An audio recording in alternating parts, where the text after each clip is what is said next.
그러면은 이제 백저자님 그 주거용 그 부동산 관련해서는 초보자들이 어떻게 하면 좀 쉽게 투자를 할 수 있을지 좀 말씀을 해주세요. 네, 주거용 부동산 같은 경우에는 꾸준하게 수익을 낼 수 있는지를 파악하시는 게 제일 중요한데요. 화면 어, 네, 어,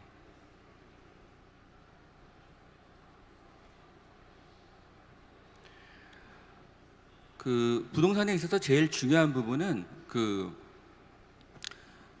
연봉이라고 할 수 있는데 그 지역의 그 수입이 이제 늘어나는지 이제 그런 부분이 제일 중요하고요.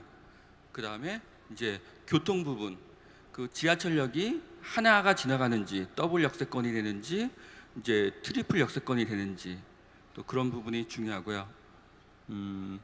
또 핵심 지역까지 도달하는 시간. 물론 대부분의 일자리는 서울에 있지만 서울 근방에는 또 많은 위성 도시들이 있습니다. 그 위성 도시들은 그 도시 자체에서 어떤 직장을 제공하는 그런 역할보다는 직장이 주로 있는 서울의 강남까지 접근하기 위해서 이제 준비가 된 그런 도시들이기 때문에 핵심 지역까지 주로 강남이 되겠죠. 거기까지의 이제 도달 시간이 중요하고요. 그리고 이 도시가 어떤 역할을 하고 있는지 교육, 행정, 기업, 문화, 의료, 쇼핑 이런 것들에 이제 어떤 것들을 감당하고 있는지 이런 부분들이 되게 중요해요. 저 같은 경우에는 서울은 복합 도시기는 한데 슈퍼 복합 도시라고 이야기를 해요. 왜냐하면 다른 광역 도시들도 복합적인 역할을 하고 있어요. 교육, 행정, 기업, 문화, 의료, 쇼핑 이런 역할들을 다 하고 있는데 서울은 그 중에서 가장 강력한 역할을 하고 있다는 거죠. 그래서 예를 들어서 제가 거제도라는 도시를 말씀드리면 여러분들은 그 거제도라는 도시를 어떤 도시라고 규정하실 수가 있나요? 제가 투자하는 원칙에 따라서 거제도를 규정을 하면 거제도는 첫 번째 관광 도시예요. 그리고 또 기업 도시기도 하죠. 대한민국에서 가장 큰 조선소가 두 개가 있고 또 그 조선소를 돕는 많은 중소기업들이 거제도에 모여 있었어요. 그런데 여러분들도 아시다시피 대한민국의 조선 경기가 굉장히 안 좋아지면서 거제도에 있는 부동산 가격이 하락할 수가 있는 거죠. 그런데 서울과 기타 광역시 같이 교육, 행정, 기업, 문화, 의료, 쇼핑 이런 여러 가지 역할을 하고 있다고 하면 기업이 타격을 받아도 그 도시의 그 매매가라든지 임대가가 크게 타격을 받지를 않아요. 하지만 거제도는 한때 굉장히 잘 나가던 그런 기업이었죠. 네. 기업 도시였는데 그 어떤 조선업이 굉장히 안 좋아지면서 그렇게 그 도시 자체가 굉장히 안 좋아질 수도 있었다는 거죠.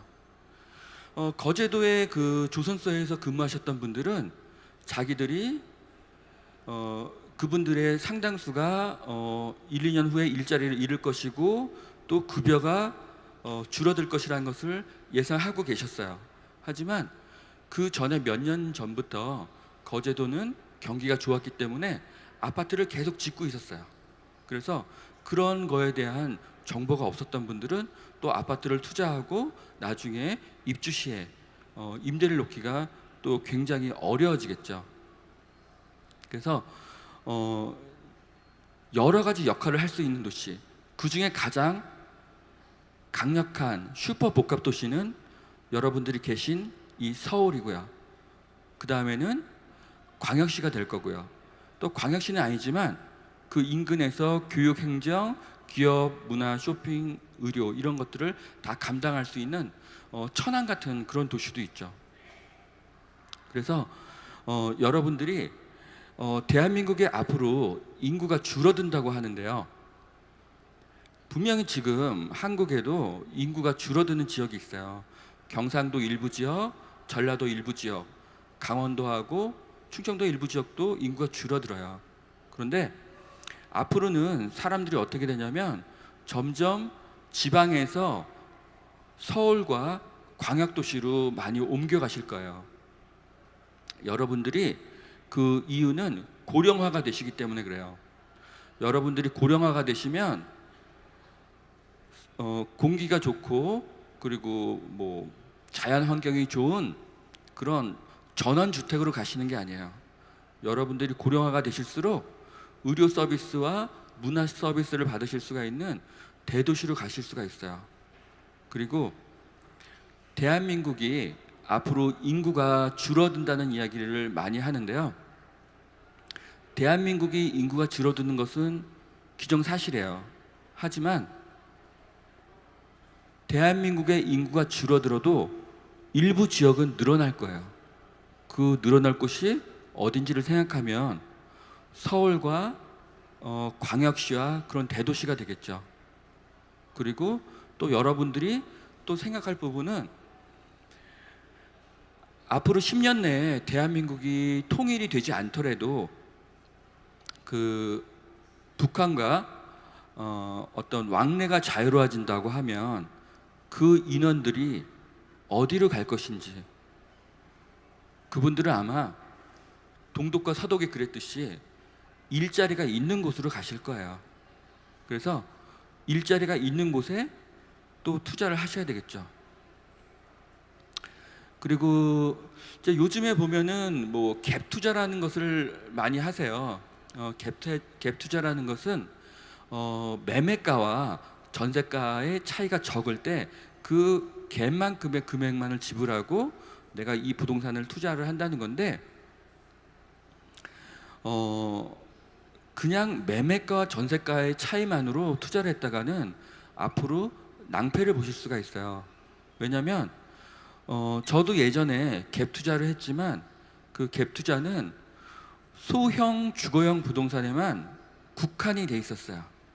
그런데 이제는 이제 갭 투자를 알선하는 분들이 하다가 30평대 후반, 40평대 후반, 그리고 50평대 초반도 매매가하고 전세가가 이렇게 차이가 나지 않으니까 이런 식으로 소액으로 투자를 할 수 있다고 이야기를 하세요. 근데 아까도 제가 말씀드렸지만 굉장히 핵가족화가 될 거예요. 평균적으로 봐서 대한민국의 인구의 3분의 1은 1인 가구가 될 가능성이 굉장히 높아요.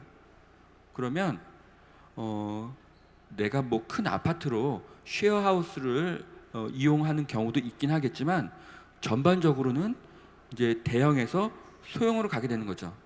그렇게 되면 부동산 투자의 기준은 매매가와 전세가의 그 격차, 그 차이 금액이 아니라 수익률이 될 거예요.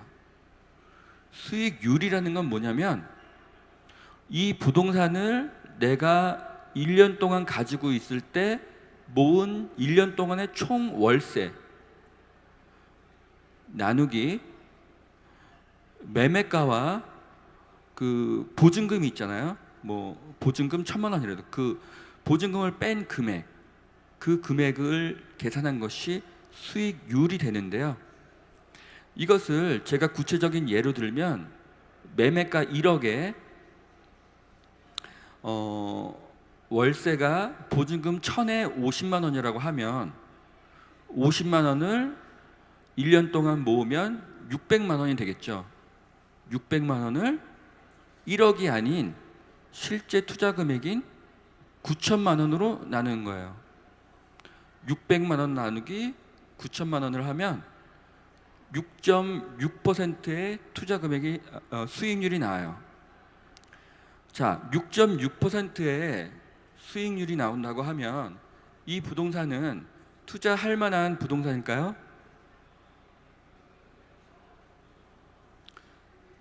투자할 만하죠.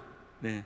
이것의 투자의 기준은 뭐냐면 내가 1년 동안 정기예금으로 돈을 맡겼을 때 거기에서 나오는 이자가 기준이 돼요. 자, 지금 여러분들이 정기예금을 은행에 맡기면 이자가 몇 퍼센트 정도가 나올까요? 계속 떨어지고 있는데요. 1.5% 이내로 지금 나오고 있어요. 그런데 제가 좀 전에 그 부동산이 수익률이 6.6%가 나온다고 말씀드렸잖아요. 매매가 1억, 전세가 9천, 월세가 1,000에 50만 원일 때. 근데 IMF 때나 리먼 사태처럼 내가 은행에다 그냥 돈을 맡겨도 8% 이상의 이자를 받을 수가 있다면 여러분들이 이 부동산에 투자를 하시겠습니까? 투자를 하실 필요가 없죠.